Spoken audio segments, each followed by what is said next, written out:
Cette année, nous sommes déjà à la 9e édition, en partenariat avec l'AME, l'Agence marocaine de l'efficacité énergétique, et cette année en partenariat également avec la SIE, c'est la Société d'investissement énergétique.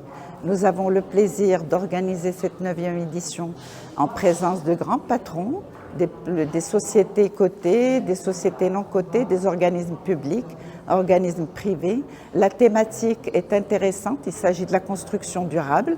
Donc tout ce qui est aujourd'hui bâtiment pour le Maroc, avec les nouvelles lois, il veille à ce que les bâtiments soient avec des normes, des labellisations, de l'isolation. Il y a une réglementation aussi très importante. Nous sommes aujourd'hui en train d'encourager aussi les start-up qui sont dans les énergies renouvelables et également l'efficacité énergétique. Nous recevons plus de 400 personnes aujourd'hui, le 5 mars au Hayat Regency. Et il y a un programme très dense, plusieurs intervenants. Alors nous recevons également 3 pays africains, les représentants du Kenya, les représentants du Sénégal et le représentant du patronat de la Côte d'Ivoire. Donc 3 pays frères.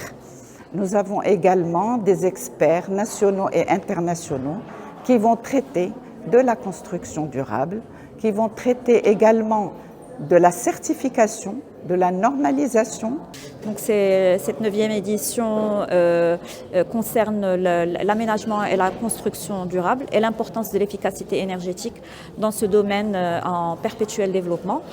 Nous avons comme pays invité le Kenya et la Côte d'Ivoire qui sont représentés aujourd'hui.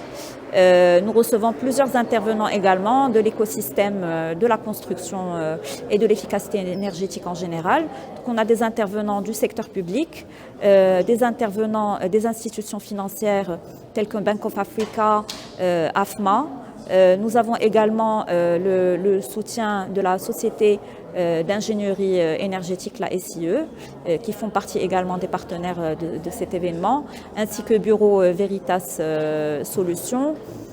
Hello, my name is Elizabeth Wangeshi Shege. I'm from Sustainable Energy for All, joining here in Morocco, and we were discussing energy efficiency in the built environment, but also noting that the built environment is not in isolation. Energy efficiency is needed in the grid, it's needed in the buildings, it's also needed across the different sectors like the industries, transport, buildings as well. But the opportunity here is that the private sector is also part of this conversation.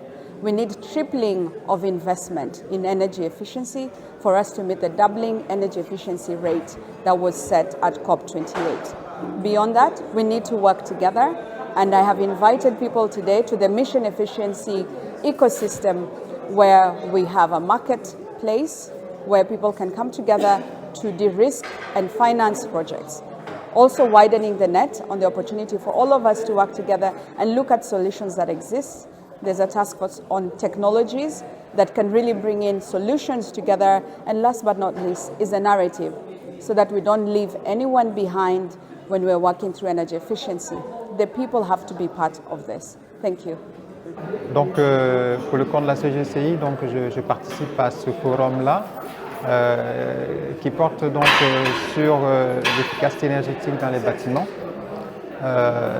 Simplement à cause d'abord de la collaboration qu'il y a entre les fédérations ivoiriennes et marocaines. Cela s'est traduit par plusieurs événements auxquels on a participé, dans un sens comme dans l'autre. Mais ce forum-ci a la particularité de parler de l'efficacité énergétique dans le bâtiment. Et comme on l'a vu dans l'élément qui a été passé par l'architecte Issa Diabaté, la Côte d'Ivoire s'est résolument engagée à mettre en œuvre ces engagements au niveau international, notamment au niveau de ces CDN. Et je rappelle simplement que la Côte d'Ivoire s'est engagée à réduire ses gaz à effet de serre de 30,41% d'ici 2030 et également à accroître sa part des énergies de sources renouvelables de 42% d'ici à 2030 également. Donc cela se traduit pour le secteur privé par un certain nombre d'initiatives que nous avons prises et qui consistent à renforcer la capacité donc des entreprises, a fait face à cet environnement qui, je le rappelle, a été également renforcé au niveau de l'État, à savoir que l'État a pris une loi qui définit les conditions de maîtrise de l'énergie et cela passe par un certain nombre de dispositions qui ont été mises en place, notamment les conditions pour pouvoir respecter l'efficacité énergétique, par exemple dans le domaine du bâtiment, et également les audits énergétiques qui sont obligatoires pour les entreprises de grandes consommatrices d'énergie. Donc à ce titre-là, il y a beaucoup de projets qui ont été mis et le prochain événement que nous nous attendons à mettre en place d'ici le mois d'avril, c'est justement un forum que nous appelons Cap Green, qui va avoir justement la vocation de mettre en présence toute l'efficacité énergétique, les impacts de la décarbonation et surtout les accompagnements qui doivent être mis en place sur le plan financier pour que justement les entreprises puissent se conformer à ce nouveau cadre réglementaire et à ces contraintes qui sont aujourd'hui des contraintes internationales. Merci beaucoup. Voilà.